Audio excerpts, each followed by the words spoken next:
Hello everyone, how are you doing? This is MD Tech here with another quick tutorial.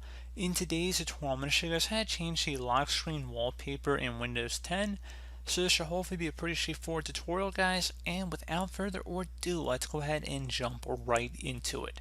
And we're going to start by opening up the Start menu. Just left click on the Start button one time. Select the gear icon on the left side where you hover over it. Where if you hover over it, a new menu appears and you can select Settings. Select the Personalization tile and then select the lock screen on the left side. Where it says background, you can click inside this drop down here and select picture, slideshow, whatnot.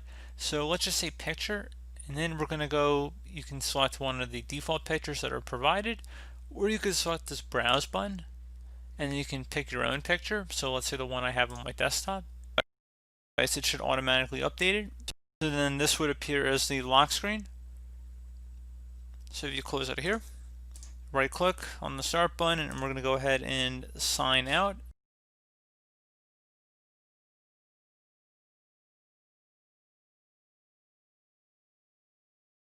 You see our new lock screen picture reflects the one that we saved. So definitely would recommend a high quality picture if you do not pick one of the default recommended ones. So pretty straightforward process here, guys. Do hope that I was able to help you out, and I do look forward to catching you all in the next tutorial. Goodbye.